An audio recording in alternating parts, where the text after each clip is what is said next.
This episode is brought to you by Roundtable Group, the experts on experts. We've been connecting attorneys with experts for over 25 years. Find out more at roundtablegroup.com. Welcome to Discussions at the Roundtable. I'm your host, Noah Ballmer, and today's guest is Mr. Jon Bond, an advertising world icon, currently holding the title of Chief Tomorrowist at Tomorro LLC, an innovative holding company focused on fostering high-potential digital marketing and media properties. Their ventures include recently acquired Black Book Magazine, the ad fraud detection company White Ops, and the ROI optimization tool Promodity. He is a sought-after expert witness with over 8 years of experience. Mr. Bond, thank you so much for joining me here today at the Roundtable. Thank you so much. Of course. Let's jump into it. So you have a storied history in the advertising space, having really founded the original guerrilla marketing agency, one of the first digital marketing agencies, and now a media holding company. How did you become involved in expert witnessing? Like, I understand why people would want to have you as an expert witness, but how were you first approached for it? Well, a friend of mine that is does the expert witness gigs a lot more than me. He had a case, and he's a marketing consultant, and he needed it had to do with an ad agency lawsuit with a brand, and he asked me to help him on it because that's really my area of expertise, and it was kind of fun. And then from there, people, I've only done 6 so far. I'm 6-0. Here's my insight on it. I actually like doing it because I have no emotional attachment to it. Right? You usually, you're pitching a business, or you win, you lose, and it's competitive and all of that and emotional. But in this case, I'm disassociated from the case, so it's kind of nice to not be wrapped up in it. And advertising and law are very similar. It's all about making a really good argument. And I find that usually the people, the other side has this expert witness, but there's a lot of people that are like professional expert witnesses. So they're like expert witnesses on everything, And so honestly, I usually run circles around them because I only do it when it's, something in my wheelhouse, and there's just no way they know anything about compared to what I know about the topic. So it's kind of fun. Let's dive into that a little bit. So rather than being a professional expert witness, you think that it's a lot better for somebody who's actively engaged in their particular field of expertise. And it's not the first time that I've heard that. Tell me a little bit more about that. Why is it important to stay current and relevant in your field in order to be a good expert witness?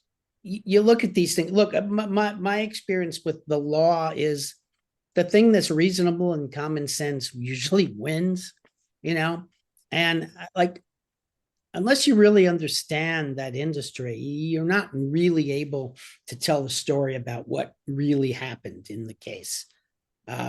So to me, it's always really clear. And I'm able to go and say, look, this is the normal way business is done. And here are all the studies from whatever trade groups that show that this is the right way to do it. And the other side did it a different way. And it's not the way business is done in this category, in this sector. I mean, that seems to be a common sort of methodological, approach to when I do it. I go, well, that's not how you do it. And I will show 98 ways why the other way is better. And most people look at it and they go, yeah. So that's why I, mouth to God's ears, I've never lost. Do you find that impeaching the arguments and even the credibility of the expert witnesses on the other side is an important part of your job as an expert witness? No, I don't have to do that because what I present is usually at a whole different level. So it's not necessary. I'm not like attacking anybody. Sure. I'm just saying that I'm always shocked at how bad they are. Again, in my particular world, which is Right. a world that has a lot of twists and turns and a lot of complexity and a lot of specialty and is not so simple, So I'd like to back up to something that you mentioned earlier, which was that you had somebody kind of show you the ropes or get you first involved in expert witnessing. Were the expectations that they set up with you what you actually observed and found to be the case once you became an expert witness, or were there some surprises down the road so far? no, it was exactly what they said, because the guy who brought me into it is like a very, buttoned up German guy.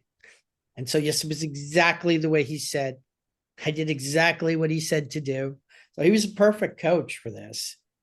Absolutely. Have you been in cross examinations, or have your Yeah. cases typically you have? So tell Mhm. me about your preparation for depositions and cross examinations. How do you get yourself ready both mentally, and how do you get your materials ready so that you can answer the questions truthfully and neutrally and on the spot? Well, you read everything again, and you try to anticipate what they're going to ask, and then you have a meeting with your lawyer. But then they tell you, hey, I'm not pushing you to think one thing or another. It's got to be what you think. So I'm like, oh, okay. um, Absolutely. so it's identical to what I basically do for a living, which is pitch brand. When you pitch for business, you've got a particular argument, and when you have a good one because there's no retort. There's Okay. just no answer to it. So it's the same. I mean, Right. it's so similar. I mean, there's more kind of protocol in the law, but and that's not my strong suit, frankly. My strong suit's logic. So that's the most important thing. As somebody who has to frequently pitch in your industry, what are some of the takeaways that expert witnesses could use that could take away from the advertising industry? What would you recommend as a veteran of convincing people and knowing how to talk to people in a way that is easy to understand without using a lot of jargon? What are some tips that you can bring from your industry for expert witnesses? Well, I think you have to address the what the other side is saying, or what they might say, or what's logical for them to say, before they are challenging you with it. Okay. So, words, you have to go, well, I've looked at this, and if I were them, you could look at it this way, and you could look at it, and here's why all those ways are not right. It's very logical, and here's why this way is the most reasonable, the most fair, and again is the common practice in this industry. Is that also how you go about writing your reports with some of those considerations in mind? Yeah, absolutely. I mean, I think you have to come off as objective. If you're too, one-sided, it looks like it's not credible. Looks like, you're like the paid hitman or something. So I Sure. think it's important to be, look, and I believe this. So I'm not making this up. But look, I've been doing let's take the advertising marketing world for decades. And, there are ways to do things and ways to not do things. And so, for me to explain why that is authentic. It's very authentic. So I don't have it's never been an issue for me. Let's talk a little bit more generally about being an expert witness. What about the job is important? Why is it important that we have expert witnesses, and why is it important that highly that professionals with a lot of experience, highly experienced professionals, get involved in expert witnessing? To me, it's about the story. What's the story? And it's not, the law said this and that, but I'm not the lawyer. So, and it's an advantage because I just can look at it and go, well, what's the story? How do I tell the story? Now, I'm uniquely qualified to do that.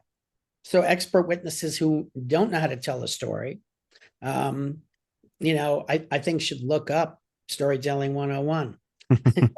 There's a lot written on it, but it needs to have, to me, the best story wins. Mm-hmm. That's my experience in anything with legal. Is that something that you and your attorney strategize before starting a case, before a deposition, or before getting on the stand? Yeah.